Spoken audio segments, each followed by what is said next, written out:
Bismillahirrahmanirrahim. Assalamualaikum warahmatullahi wabarakatuh dan salam sejahtera.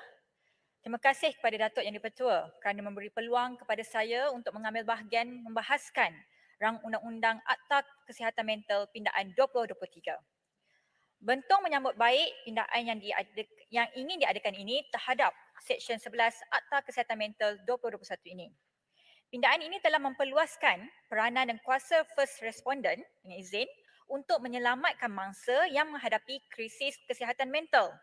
Jika kita rujuk kepada akta asal, hanya pihak polis dan pengawal kebajikan masyarakat sahaja diberikan kuasa untuk menangkap atau melakukan intervensi dengan mangsa. Namun melalui pindaan ini, kuasa juga akan diberikan kepada pihak bomba, penguatkuasa maritim dan Angkatan Pertahanan Awam Malaysia. Datuk Yang di-Pertua, ini mengurangkan risiko sesuatu yang tak diingini berlaku dan proses menyelamatkan mangsa dapat dijalankan tanpa lengah. Pindaan ini juga telah memberikan kuasa secara jelas kepada anggota-anggota penyelamat untuk bertindak. Menurut akta asal, tidak dinyatakan tindakan apa yang dibenarkan. Namun, melalui pindaan ini, akta ini dikembangkan menerusi Seksyen 11.2 dan 11.3 dan menyatakan tindakan yang dibenarkan dengan jelas demi untuk menyelamatkan nyawa mangsa. Pindaan yang nampak kecil dan ringkas ini sebenarnya akan memberikan impak besar kepada proses menyelamatkan juga kepada mangsa krisis. Datuk Yang di-Pertua, namun di sini Bentong ingin membangkitkan beberapa perkara yang perlu diberikan perhatian oleh pihak kementerian yang berkaitan. Yang pertama ialah berkaitan dengan kemahiran memujuk, berunding dan psikoterapi anggota-anggota penyelamat ini. Bentong merasakan satu keperluan kepada anggota-anggota penyelamat ini diberikan latihan khas tentang bagaimana untuk berhadapan dengan krisis dan bagaimana untuk melakukan intervensi.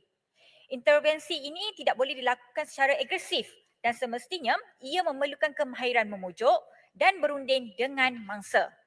Emosi mangsa adalah keutamaan dalam proses intervensi ini dan ini kita boleh panggil juga sebagai satu misi menyelamatkan jiwa.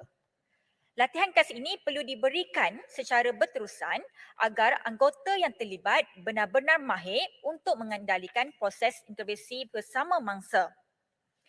Dan yang paling penting sekali, Datuk Yang di-Pertua, kalau kita lihat latihan psikoterapi khusus juga diperlukan bagi intervensi kes-kes yang melibatkan kanak-kanak serta wanita terutamanya yang menghadapi masalah postpartum depression dengan izin.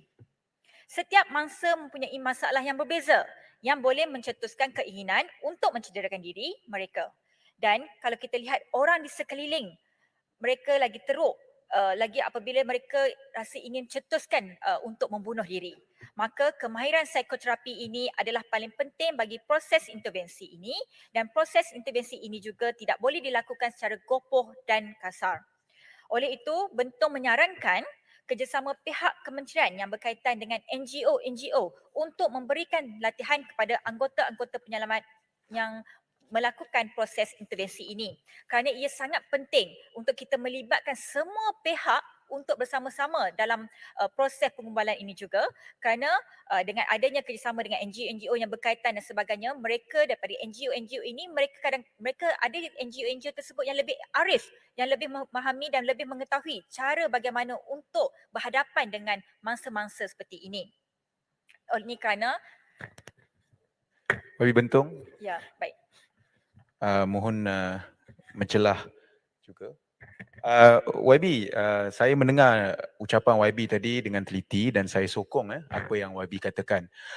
Tapi untuk tambahan, saya rasa isu kesihatan mental ini juga, kita juga harus melihat daripada segi bagaimana kita berbincang tentang isu kesihatan mental ini. Sebagai contoh kita melihat cara media melaporkan tentang isu-isu kesihatan mental ini juga kita harus perhalusi sebab saya rasa tidak sensitif kepada bagaimana kita menggambarkan orang yang sedang menghadapi kesihatan mental. Jadi adakah YB Bentong setuju bahawa kita juga harus melibatkan pihak media supaya kita ada sensitivity training tentang bagaimana kita nak laporkan mereka yang melalui isu-isu kesihatan mental ini?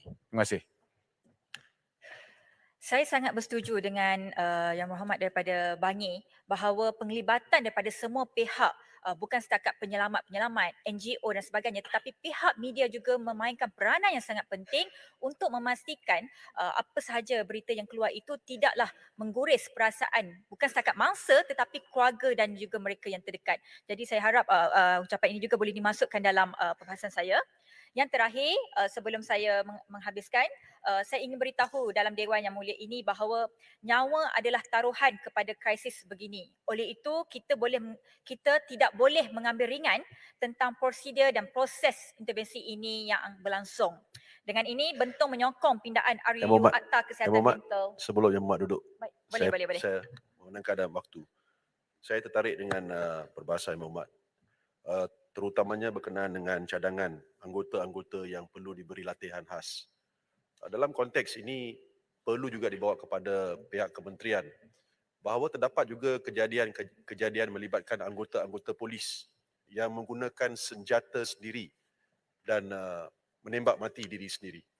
So sebab itu saya rasa perbahasan Yang Berhormat memang tepat dalam konteks dia, terutamanya apabila melibatkan anggota-anggota PDRM yang bertugas, kerana kita pernah membaca laporan-laporan di mana anggota-anggota yang kemurungan tiba-tiba didapati telah mati menggunakan senjata sendiri, menembak mati sendiri. Jadi saya mengambil kesempatan ini untuk juga turut memberi perhatian dan pandangan kepada perkara itu dan mohon diambil kira juga oleh Timbalan Menteri. Terima kasih. Saya bersetuju dengan Yang Berhormat Jelutong, mohon dimasukkan juga. Dengan itu, Bentong menyokong pindaan RUU Akta Kesihatan Mental 2021 ini. Sekian, terima kasih. Terima kasih Yang Berhormat Bentong.